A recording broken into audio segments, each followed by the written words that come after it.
Hey everybody, wanted to go over some quick news that I read today about vitamin D, and also received a few questions, not necessarily in the forum, but in general conversation when I mentioned the issue of prebiotics, postbiotics. What is a postbiotic? What is a prebiotic? What is a probiotic? Try to keep the video short, but enjoying doing Facebook Live. If you have any questions and you're watching, feel free to let me know. So today there was an interesting study that showed that vitamin D reduces the overall risk of cancer. And one of the things that all of us need to know is what our vitamin D level is. Now, in this study, which was done in Japan, actually the average level or I should say the highest level that had the lowest risk was around 77. I don't think anyone needs to have that level, but I do want to communicate the idea that all of us should know what our vitamin D level is. And as a result of that, some of us should make sure that we ask our doctors to get our level. Or you can go to Amazon or elsewhere and buy a home kit, or you can find a lab that you can go in and pay to get your vitamin D level checked. And we've known for a long time that for colorectal cancer and lung cancer, the risk for those goes down with optimal vitamin D levels. But this study, which was done in Japan, showed an overall reduction in cancers. And so, as I said, it's important for all of us to understand and know what our vitamin D level is, and then to know what the values are. Generally, you want it at least 35 to 50, probably more towards 50. But all of us are capable of understanding these numbers and then making decisions based on them. So next is postbiotics, prebiotics, and probiotics. And a lot of people, when I'm in general conversation, talking about like Miracle Noodle as an example, because it acts as a prebiotic, and then I often get people ask, well, what's the difference between a prebiotic and a probiotic? And now there's something called a postbiotic. And the exciting thing is that we are just in the beginning of understanding, how important the organisms that live in our gut are. But let's go through them one by one, and then we'll finish up this short Facebook Live. So a prebiotic is basically something that you eat that the beneficial bacteria that are in your gut can actually use as fuel and digest, in a sense. And what happens is that, hi Claudine, thanks for making a comment. So when the prebiotics, I always am amazed at Facebook Live, even though we don't have a ton of people watching. It's always amazing. So thank you for tuning in. So the prebiotic is you ingest it, and then the bacteria act on that, and when they act on it, it can digest it, and it can create chemicals, compounds, etc., that actually can be used in different ways. So as an example, when you eat Miracle Noodles, or when you're having resistant starch, which we talked about before, your gut bacteria can create something called short-chain fatty acids, which not only have an effect outside of the gut, but they also have an effect inside the gut. In other words, they can act as fuel for the colonocytes, which are basically the cells lining the colon. Now, so you ingest the fiber, whether it's a resistant starch or otherwise, and then it creates what I just said in this case, short-chain fatty acids. That's the postbiotic. It's what's released that can have all these health benefits. So as an example, another example, when you eat flax seeds, there is a chemical that's released from the bacteria that are acting on the flax that has somewhat mild estrogenic effects. And that's why some people think if you eat too much flax, sorry, that's the washing machine going off. If you eat too much flax, that maybe you're getting too much estrogen. Generally speaking, if you're just doing 2 tablespoons per day of flax, you don't have to worry. In fact, probably you're going to have beneficial hormonal effects when it comes to that. But each type of food that we eat has the potential of releasing chemicals because they've been digested. And when the fiber gets digested, it releases various different chemicals.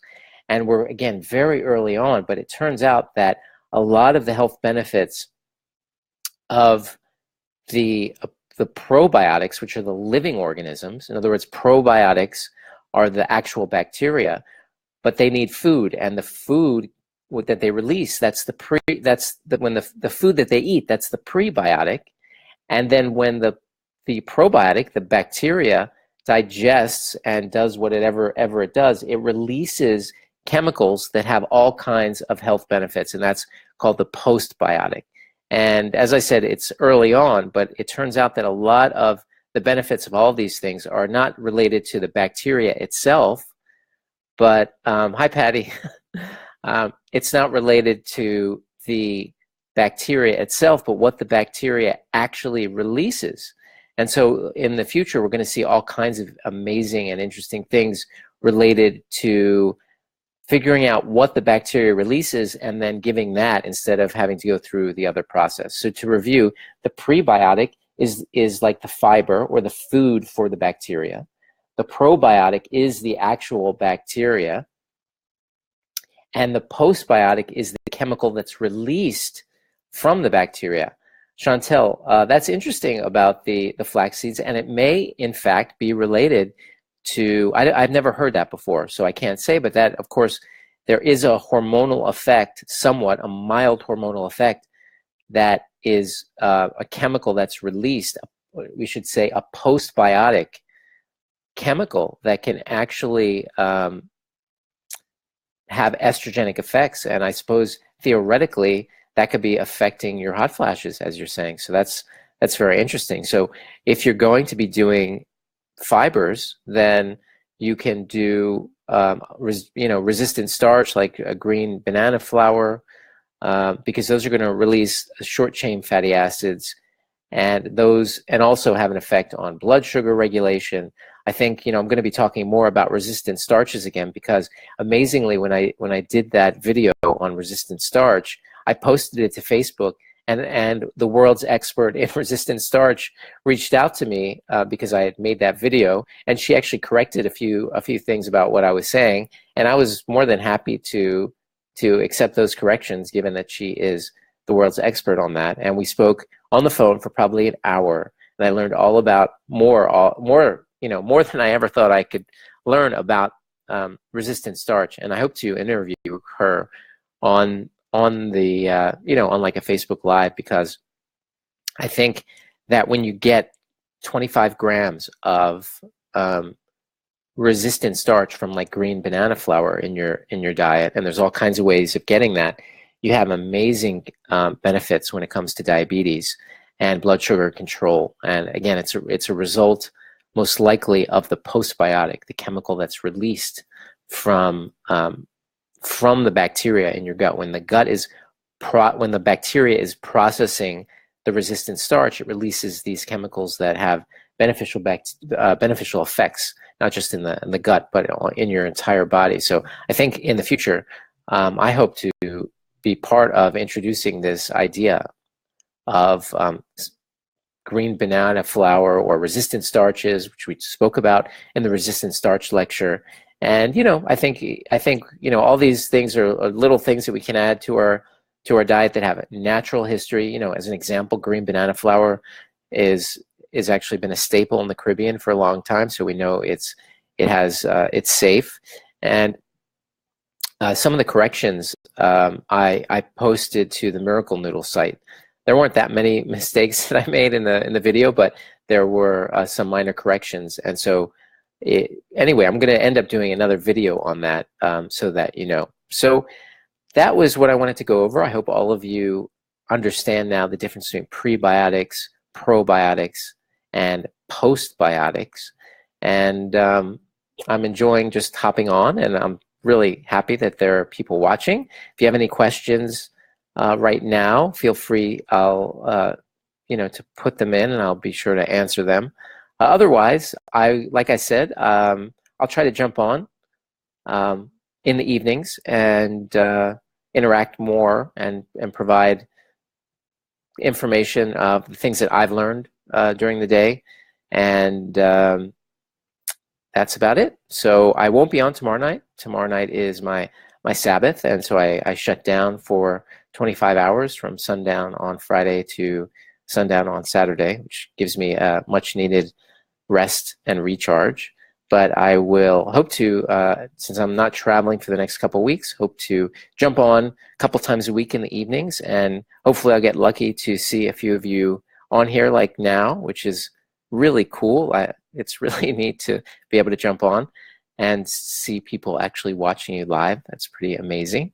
So that's it. It's 8:38 Eastern Standard Time. And thank you, Chantal, sorry if I pronounced that wrong. And good night. And I'll talk to you sometime, maybe Sunday, Monday, something like that. Feel free to always remember that I am available for getting your story right, helping you write your story. I'm available for food journal reviews, which are incredibly, remarkably amazing and can do all kinds of things. And I'm also available for helping you with mental imagery to get that. Thank you, Patty, and thank you, Claudine. So nice. And PJ, thank you as well.